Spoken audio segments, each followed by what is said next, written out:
Hi, I'm your host, Dave Kemp, and this is Future Ear Radio. Each episode, we're breaking down one new thing, one cool new finding that's happening in the world of hearables, the world of voice technology. How are these worlds starting to intersect? How are these worlds starting to collide? What cool things are going to come from this intersection of technology? Without further ado, let's get on with the show. Okay, so we're joined here today by Ian Freed. Ian, tell us a little bit about who you are and what you do. Dave, thanks, first of all, so much for having me on the podcast. I am co-founder and CEO of Bamboo Learning. And Bamboo Learning is a startup dedicated to developing voice-first applications in education, really aimed at children, teens, and their families. And we actually have 5 products out already that cover a range of different topics, from math to reading, as well as history and music. So excited to be here with you on the podcast. Well, awesome. Thank you so much for joining me today. And the reason I wanted to bring you on, I had heard you on Colin Bourne's podcast, Voicing Startups. It was an excellent episode. Everybody should go check it out. But in that episode, as you were describing Bamboo Learning, it kind of dawned on me that this was really an interesting application that you were building. And so I tweeted out, keep an eye on Bamboo Learning because I think it's one of the most interesting, basically applications that are being built within the Alexa ecosystem. So I wanted to have you on today on the podcast to actually kind of flesh out why I think that is. I think there's 4 main reasons why. So I kind of wanted to go one by one with you as to why I think you all are so interesting. So the first is your background and your co-founder Irina's background and the way in which it's combining together. So rather than me steal your thunder, can you share a little bit about, your time at Amazon and how that led you to Bamboo, and then Irina and her background in education and how the two have sort of mixed together to lead to Bamboo Learning? Absolutely. I have been running Bamboo for about 2 years, and prior to that had a 12-year, about 12 and a half year career at Amazon. Most of the time I was leading one or more different device businesses. And the last device businesses that I actually ran were Echo and Alexa. And so I ran that team from the very beginning of the idea that really the kernel of the idea came from a review with Amazon CEO Jeff Bezos, and we started building a team to develop Echo and Alexa right around 2010 or so, and started working on that pretty early. And from the very beginning, we thought of Alexa as a broad-based computing platform. So that's other things I did at Amazon. I led the Amazon Kindle business, the ebook reader, and also the Fire Phone, which maybe wasn't the best Amazon hardware product, but it was a lot of fun and had quite a bit of innovation in it. And a number of those engineers are and product folks are working very successfully on everything from Alexa to Fire TV. We actually also incubated Fire TV within my team. And I was pretty adamant that the voice interface for Fire TV was absolutely critical to the success of that product. And I think it is today. My co-founder, Irina Fine, as much as I've spent, 3 decades in technology, she spent the same amount of time in education, including everything from being a teacher of elementary school kids and older students as well. She also trained teachers at Hunter College, and she's done research and curriculum design for many years, and also worked both for a startup in education content development that was eventually acquired by McGraw-Hill, and also spent some time as a consultant at McKinsey. So she has a really strong background in education and as well as just kind of curriculum and development, et cetera. We actually know each other because she used to work for me in the early 90s. I had a consulting firm in Russia, and she was one of the first people I hired there, and is one of these great employees that you hire who, whatever you give them in terms of some additional work to do, she did that, and was done in about a third of the time of most normal humans, and Yeah. so gave her more work, etc. So we probably about 2.5 years ago, we started talking about, could we combine our expertise, um, both her deep knowledge on education theory and practice, and mine on devices and Echo and Alexa in particular, and create a brand new company where we could build education applications, and try to create these long form experiences on Alexa that we've thus far, I think we've been reasonably successful at doing through our Bamboo products.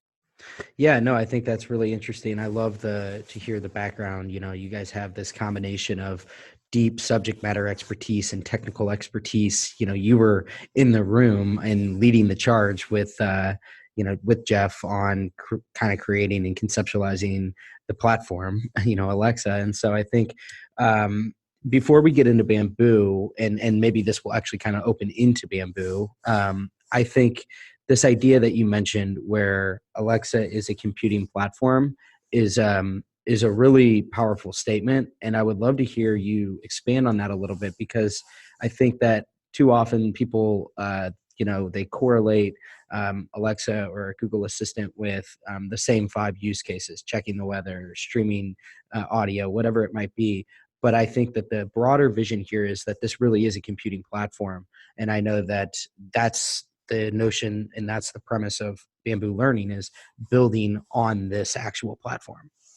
Yeah, that's absolutely right. From the beginning of the concept of Alexa and the concept of Echo, I would say led by the vision of Jeff Bezos, we felt like the platform should be a generalized computing platform. So what do I mean by that? Well, um, what it means is really that anything you can think of to develop, whether that's a consumer facing application that might help you find a movie, or a consumer facing application that might help you find a location to travel to in April if you have a vacation in Mm-hmm. April, or an enterprise based application where I'm actually an investor in a company that is involved in using voice on the factory floor, so that when people are trying to maintain or fix equipment, their hands are full, they might be dirty, they don't want to stop and go to a computer and type in stuff. They can just say, you know, maintain, or this equipment needs maintenance. Mm-hmm. That company is called Datch, actually. It's kind of another group you might want to talk to, totally Okay. different use case. But um, and so, just like going all the way back to the early beginning of personal computers, I think if you go way back, I think the use cases that people thought of on computers before Windows and before the Mac, Mm-hmm. people were like, well, it can't really do that much. Maybe it can help you with your accounting or your recipes. Yeah. And it really, people were like, oh, that's all it can do, Mm-hmm. or maybe it'll help you be a better, it'll be a better word processor than, using a Yeah. typewriter. But so what happens is, the more a platform matures, the more people realize and invent on that computing platform. And so, you could have a similar parallel on the internet. In the early days of the internet, but there was not even an internet browser. There were Right. tools that allowed you to download files and link to other files, and people were like, well, it's just a big giant magazine and you can just keep clicking and linking to other things. Well, we now know that most of the applications that were developed in the 90s and 2000s were internet based. So mobile, the same thing. So I think what we'll see with voice applications is, and we're starting to see this, and we think hopefully Bamboo is one of the primary instigators of using voice platforms to create brand new, very rich applications. To give you a sense of the vision of how we first started, we knew that kids, especially kind of that age 5 to 10 age range, were totally passionate about Echo and Alexa, but many of the use cases they were interested in initially were, Alexa, tell me a joke, or play, for younger kids especially, play Paw Patrol. Well, after about 10 times of that, both they and the parents, I think especially, got a little bit frustrated, like, okay, wait a minute, like that's all this can do. And our belief from the very beginning was, it should be a much more interesting platform, and we ought to be able to help kids learn and practice what they're learning in school by developing specific applications. And so that's just one example of using this platform. But to give you just some raw data on this, you can imagine, like, if you say, Alexa, what's the weather? Or Alexa, tell me a joke, that experience is about a 30-second experience. You Yeah. ask a question, it's, you're in and out. Mm-hmm. Our average session times are, well into the minutes, and our heavy users on some of our applications are well over half an hour. So, Wow. that's half an hour in a session without stopping, because we've created something that's really interesting that, our users are compelled to, they like it, so they stay longer, just like they might with a tablet or, a PC. So it is working, and we're excited about the progress we've made just in a little over 2 years. I think it's really cool. Like, so if we're going down the list of the reasons again why I think you guys are so interesting. So you have this background, right? So you're part of the team that is on the initial team that's pitching Alexa and developing Alexa. So you have the insight into, like, this thing can be so much more, right? This thing can be a actual computing platform that goes way beyond what we're seeing, sort of akin to the days on the PC or pre-internet where it really was just a limitation of our imagination of what this could ultimately become. And obviously we know the story of how PCs developed, with Windows and then with the internet, like how that exploded. And so I think it's just so interesting to hear this idea that this can be so much more, and it can be these longer form sessions, all based around the subject matter that you guys are sort of really going into, which is education.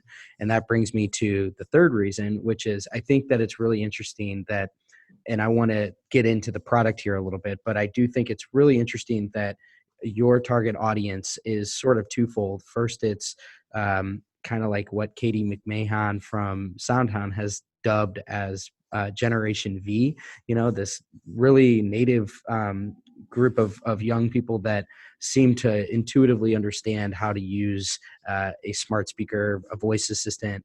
And so I think that catering to that really the youngest portion of the age spectrum is really interesting, but also you're helping to educate the parents of the kids on where maybe their educational needs lie through some of the different analytics that you do. So can you talk a little bit about some of the products that you have, like I think Luminaries and books and math, and those are all very interesting. I know that you guys are doing some stuff with music as well, but share with the audience a little bit about what exactly Bamboo Learning looks like, what that experience is like, and then ultimately, how it kind of works both in tandem for this, for the kids to learn, but also for the parents to get some insight on what their kids retaining, and maybe where some of the deficiencies lie.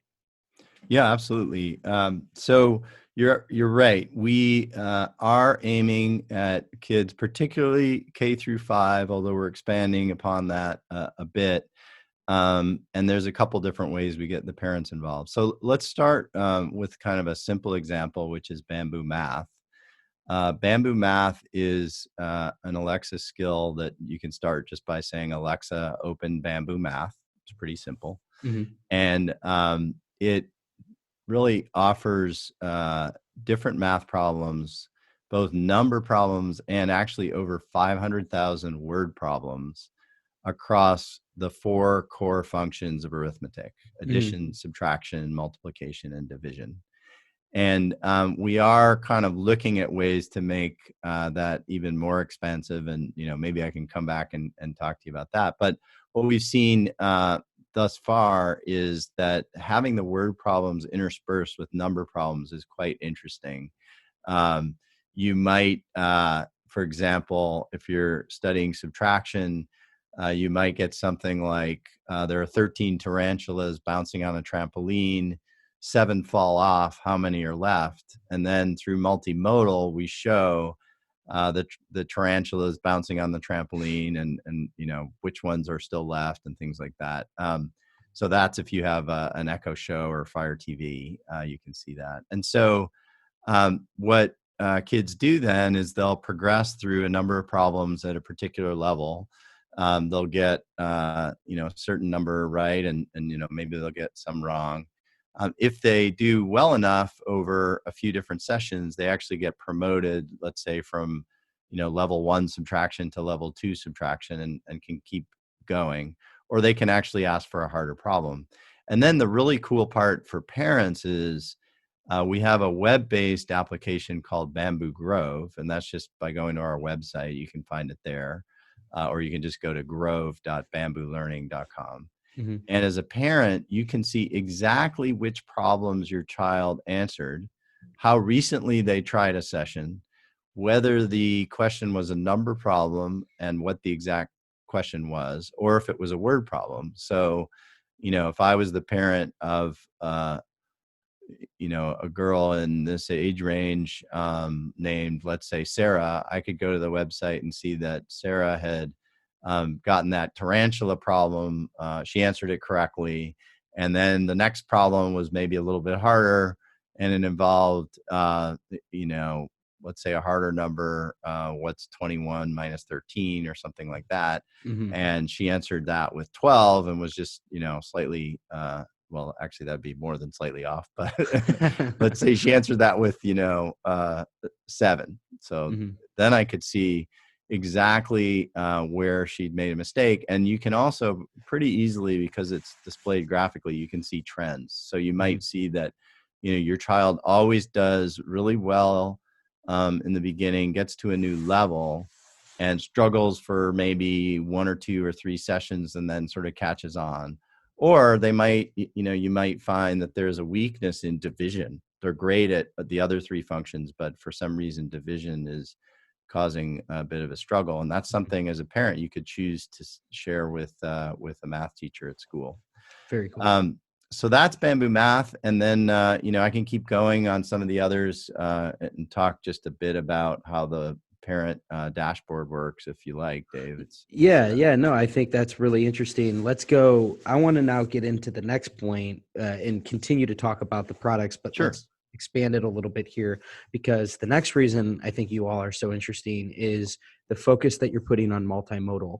I've said it before, but I think that multimodal, what's so interesting to me about that is that it creates a scenario, if done properly. Like in my mind, I'm thinking about Food Network Kitchen right now, where it allows for a entirely new type of experience, because it sort of fuses the old with the new. You have the legacy modality of the screen that we've all become so accustomed to, but it has it's infused with the new modality of voice by input and output of, by the user, and then also from Alexa or the voice assistant. So I think that, can you talk a little bit about, because I know like what you guys are doing with APL and some of the different multimodal emphasis that you're putting on this, and then how it results in something like Bamboo Luminaries or one of the different products. I'm just curious to hear about, because clearly you're putting an emphasis on multimodal. So I'd love to learn maybe why that is, but also how that's manifesting within Bamboo. Yeah, that's another great observation, and I can pick up on that. So, yes, for us, multimodal, which really is the combination of using voice and visuals on devices that are, voice capable, like Echo Show, or again, one of our favorites is actually Fire TV Cube. Um, and what you can do, just like you're talking to an Echo device, you can talk to an Echo Show or Fire TV Cube, and it's just ambient in the background. So, again, if you were going to start Bamboo Luminaries, you just say, Alexa, open Bamboo Luminaries. And the way Bamboo Luminaries works is the concept is we're teaching history through important people throughout history. And some of those people are quite famous. So Muhammad Ali was actually among the most requested bamboo luminaries in the month of January. He's obviously quite famous, and he's Yeah. been famous since I was a kid, by the way. But so what we do is we'll show a beautiful, historically relevant image, which, if you have an Echo Show, it looks great on there, but on a big screen Fire TV Cube, it's this beautiful image of a young Muhammad Ali punching one of those bags, the kind of bouncy, smaller bags, not the huge Yeah. bags. And we show a luminary of the day. So let's say he was the luminary of the day. We'll explain a little bit about Muhammad Ali. You can get more details by asking questions, actually by just saying, more details, or explore more. Or you can switch and ask about other people in history, or we'll also give you a choice of like 3 different people on the screen, which you can rotate through. And so another really interesting feature about that is what we call Guess a Luminary. And on that feature, it's really just a game, and we'll give you at first 3 hints that show up on the screen, and we also read that out. And so those hints allow you to potentially guess who the luminary would be. So we recently added Pablo Picasso to our list of luminaries. Okay. So you might get, he was a painter in Spain, although he lived in France, might be a hint. Okay. And then you earn points based on that, and the points also show up on the screen. And I think part of what makes luminaries great are the historically relevant and fascinating images. It's also really fun if you don't happen to have a screen, kind of playing that guessing game and earning points and getting ranked. But the idea that that voice is a piece of a solution rather Yes. than the entire solution is really why we've emphasized multimodal. Because actually, as much as we all as humans are great at listening, we're also very visual. Yeah. And I think having the combination of both listening carefully to an interesting story about Muhammad Ali, or Sally Ride, the astronaut, or Thomas Edison. It's great to listen, but also seeing a visual that puts them in the context of their place in history, I think, is super interesting. Also Bamboo Books takes advantage of APL and multimodal, because we actually are able to show exactly what's being read on the screen. So kids who are learning to read can listen to the story and read along on the screen. So that's a really good use case. It's like reading, Alexa will never replace parents reading to their children. Totally. But the exercise of having something read to you and reading along as a child is a really important exercise. And sometimes parents are busy. Yeah. No. And they don't have time all the time to, Totally. to read to their kids. So if you think of Bamboo Books as a supplement, with beautiful images as well, it's kind of a nice way to use multimodal to achieve something that isn't quite the same if you do audio only.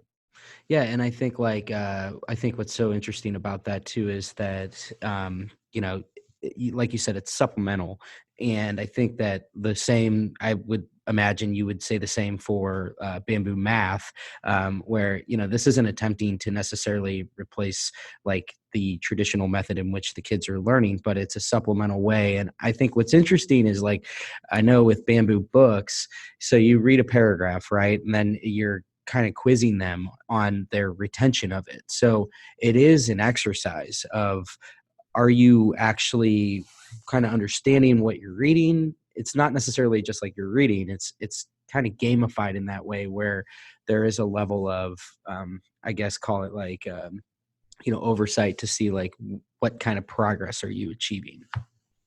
Yeah, well, what Irina would tell you if she was on the podcast with us, but I'll do my best Irina imitation at this point.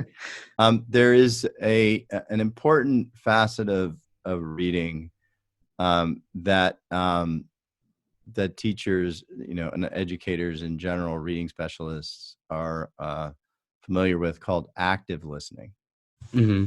And so when you're reading for comprehension, it is actually really important to do what's known as active listening.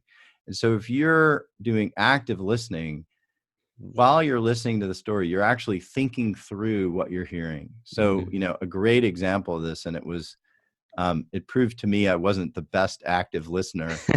When we first started building Bamboo Books, one of the more complex stories that we have at level 3 is The Wonderful Wizard of Oz. Mm-hmm. And we all kind of know the story because we've seen the movie. It starts out, Dorothy lived in a log cabin on the plains in Kansas. And so that part's great. One of our early questions is, where did Dorothy live? And it's nice that we figured out we should be able to accept Kansas, or on the plains, or in a log cabin, or in a log cabin on the plains in Kansas, all those different permutations. But then the story goes on, and we talk about, well, in the log cabin, there was a cupboard and some dishes and 4 chairs and a table and, a few other things that I still can't remember.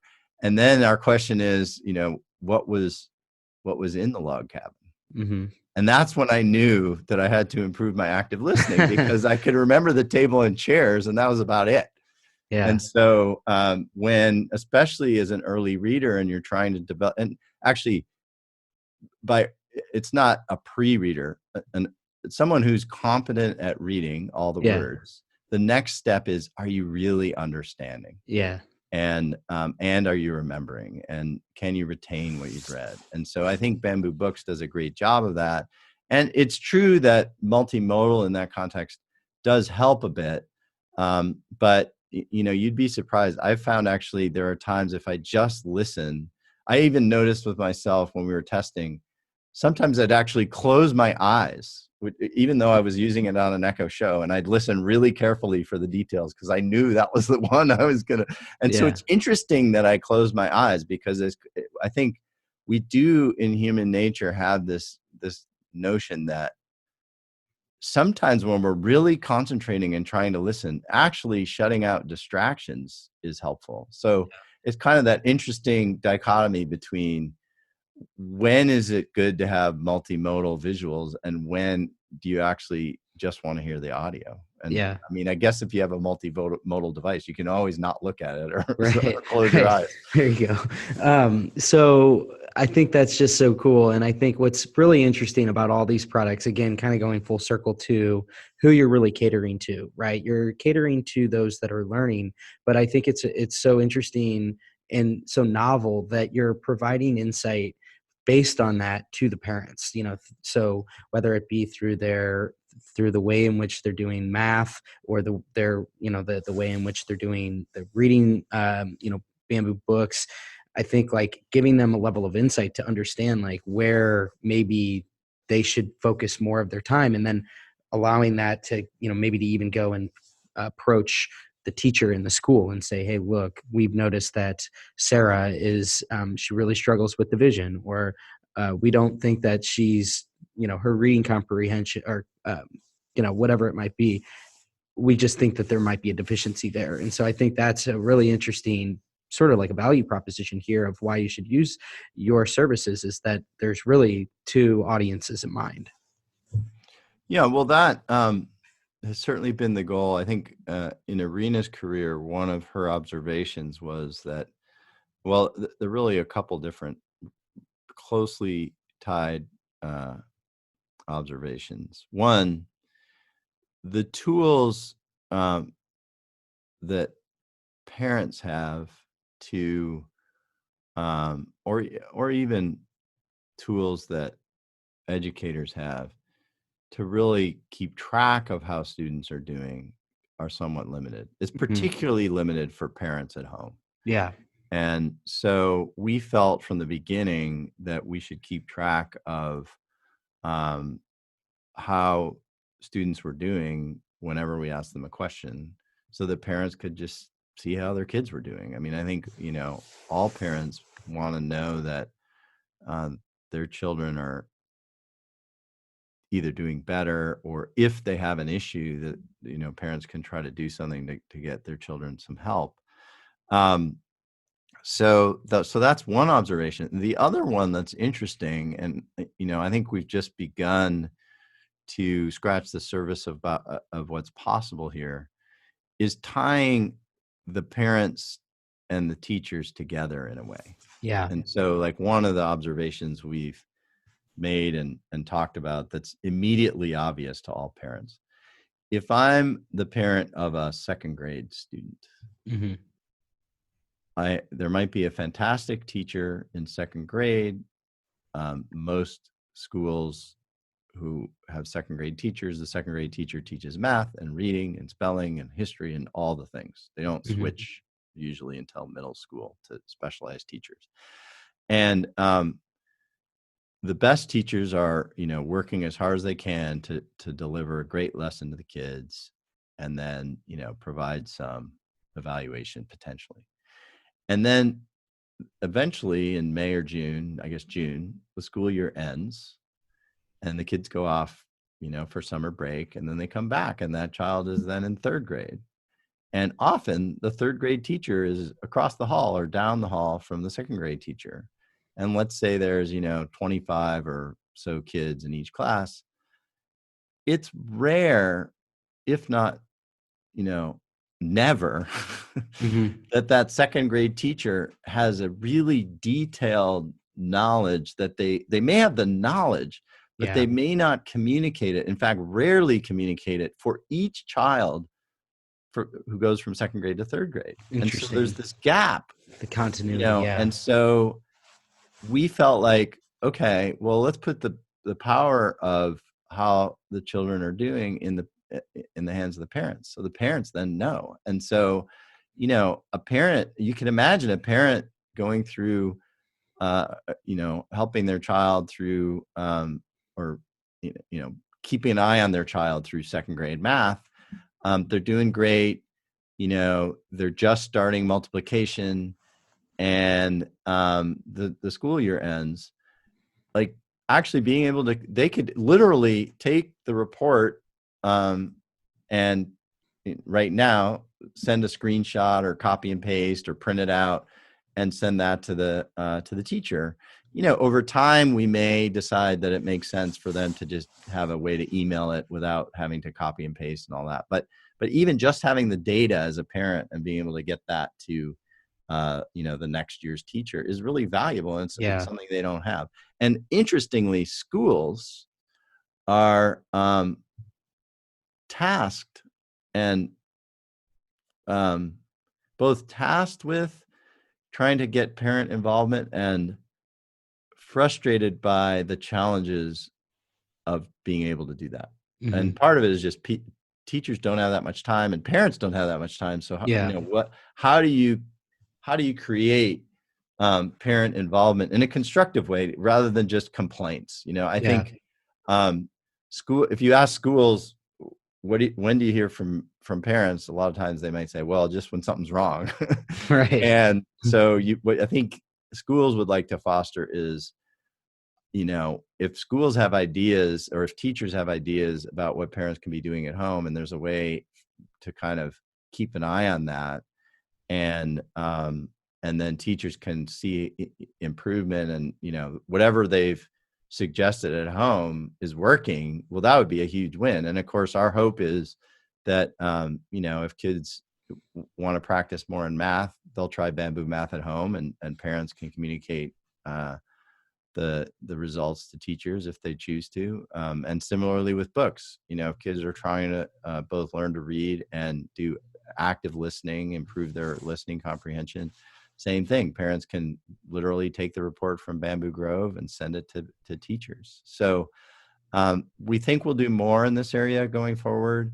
You know, I even came up with an idea that I can't share with you while we've been talking, because Okay. I think there's some really interesting things we can be doing.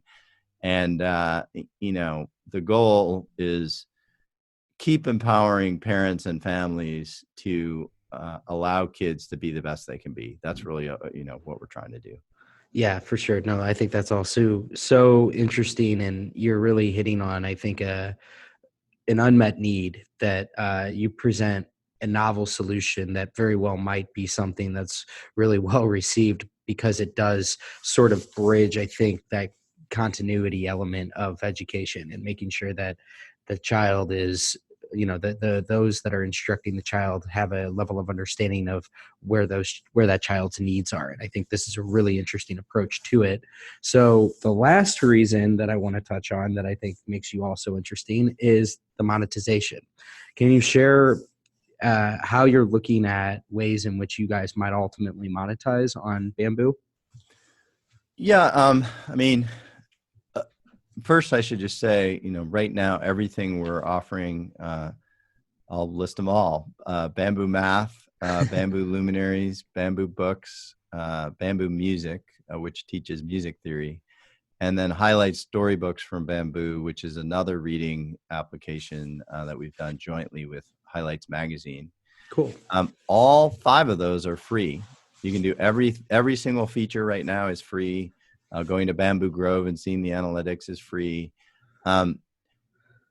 Whether we keep everything free forever or not, I think is probably still an open question. There are certainly models we could envision that are advertiser supported or sponsorship supported. However, most likely there'll be some premium content features, whether that's in books or some new products that we offer. Additionally, I think over time, if we can prove out that some of our analytics is absolutely adding value to families and kids' education, you know, we'd figure out a way to monetize that, always maintaining a free component. Yeah. So, you know, I'm a firm believer, having kind of grown up in the internet era, that freemium models work. Yeah. You can attract a large user base with a free product, and then some of that user base will get extra value from the more advanced features, and typically they're willing to pay for those. Well, that's awesome, Ian. I think that we've sort of gone through a long laundry list of things that make you all so interesting. I mean, from the background of you and Irina, I think, you know, both with the knowledge and the domain expertise, both in the world of Alexa and also education, and marrying those two together, you know, this vision that this can, you know, Alexa can be so much more. This really is a computing platform.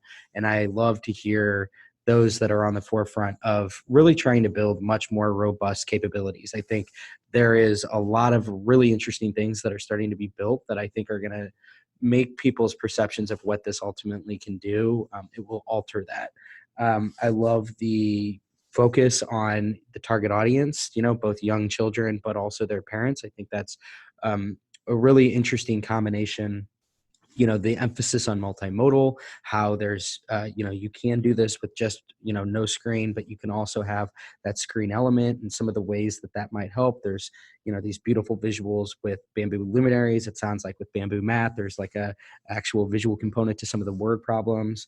And then just getting into, you know, how you ultimately might monetize. I know that's sort of a very pertinent question that a lot of people are asking right now, and to hear you describe that you think there's multiple avenues to do so, I think is really interesting. So that's why I wanted to bring you on the podcast today. I thought that because of all those things in combination, that's what makes Bamboo Learning worth keeping such an eye on.